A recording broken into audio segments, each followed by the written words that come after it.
اعوذ باللہ من الشیطان الرجیم بسم اللہ الرحمن الرحیم الحمد للہ رب العالمین الصلاۃ والسلام علی محمد وعلی آلہ وسلم۔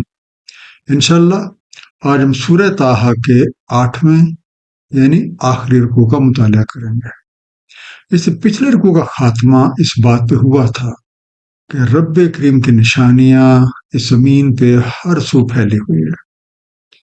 انہی نشانیوں میں سے وہ قومیں جو کسی نافرمانی کی بدولت تباہ و برباد کر دی گئی تھیں، ان کے نشانات بھی موجود ہیں۔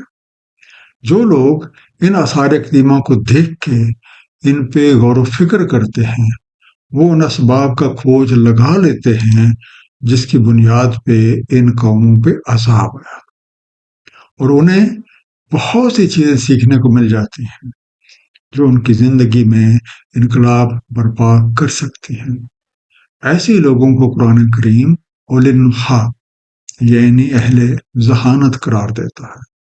آئیے مطالعہ قرآن کا آغاز اس دعا کے ساتھ کرتے ہیں کہ اللہ تعالیٰ اپنے حبیب نبی پاک صلی اللہ علیہ وآلہ وسلم کے طفیل ہم سب کو قرآن کریم کا صحیح مفہوم عطا فرمائے۔ سورہ طٰہٰ رکوع نمبر 8 جو کہ آیات 129 سے 135 تک ہے۔ بسم اللہ الرحمن الرحیم۔ ولولا کلمۃ سبقت من ربک، اور اگر نہ ہوتا ایک کلمہ سابقہ آپ کے رب سے، لکان لزاما واجل مسمى، تو لازماً کچھ کر دیا جاتا اور ایک عرصہ نامزد شدہ ہے۔ لزاماً لازمی طور پہ فکسڈ۔ کسی بھی فرد یا قوم پہ عذاب قانون ربی کے مطابق واقع ہوتا ہے۔ اس قانون کے مطابق ہر شخص کو ایک مہلت عمل حاصل ہے، اور اس مہلت کے دوران وہ اپنے لیے اچھائی یا برائی کا انتخاب کر سکتا ہے۔ رب کریم بڑی رحمت والے ہیں۔ اگر وہ لوگوں کو ان کی غلطیوں پہ فوری طور پر گرفت کرنے لگیں تو کوئی بھی نہ بچ پائے، لیکن وہ کمال مہربانی کے ساتھ ہر کسی کو ایک مہلت دیے ہوئے ہیں تاکہ جو کوئی بھی سنبھلنا چاہتا ہے وہ سنبھل جائے اور اپنی اصلاح کر لے۔ اور جب اس مہلت کے خاتمے کی گھڑی آ جاتی ہے تو اس میں نہ کوئی تاخیر کر سکتا ہے اور نہ تقدم۔ سورہ نحل آیت نمبر 61 میں ارشاد ہے، اگر مواخذہ فرماتا اللہ تعالیٰ لوگوں کا ان کے ظلم کے سبب تو نہ بچ پاتا اس پہ کوئی بھی جاندار، لیکن وہ ڈھیل دیتا ہے انہیں اجل مسمى تک۔ تو جب آ جاتے ان کے اجل، نہیں وہ تاخیر کر سکتے ایک ساتھ کی، اور نہ ہی وہ تقدم کر سکتے ہیں۔ فاصبر علی ما یقولون، تو صبر کریں اس پہ جو یہ کہتے ہیں۔ وَسَبِّحْ بِحَمْدِ رَبِّكَ قَبْلَ طُلُوعِ الشَّمْسِ وَقَبْلَ غُرُوبِهَا، اور مصروف عمل رہیں کام میں اپنے رب کی حمد کے ساتھ، طلوع شمس سے پہلے اور اس کے غروب ہونے سے پہلے۔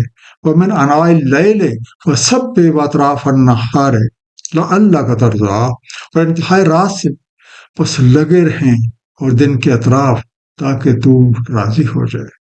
ادائی حق مولت عمل کو پس پش ڈالے ہوئے لوگوں کی باتوں پہ صبر کریں، اور جو کام آپ کے ذمہ کیا گیا ہے اس کی ادائیگی کے لیے شب و روز مصروف عمل رہیں۔ لعلک ترضیٰ، یعنی جب ہم رضا کی حقیقت کو جان لیں گے تو تب ہی صلاۃ یعنی اللہ سے تعلق قائم ہوگا۔ وَلَا تَمُدَّنَّ عَيْنَيْكَ، اور نہ پسار اپنی آنکھیں، إِلَىٰ مَا مَتَّعْنَا بِهِ أَزْوَاجًا مِّنْهُمْ زَهْرَةَ الْحَيَاةِ الدُّنْيَا، اس کی طرف جو ہم نے متاع دے رکھی ہے ان میں سے کئی جوڑوں کو، ایک رونق دنیاوی زندگی کی۔ لِنَفْتِنَهُمْ فِيهِ، تاکہ ہم انہیں آزمائیں اس میں۔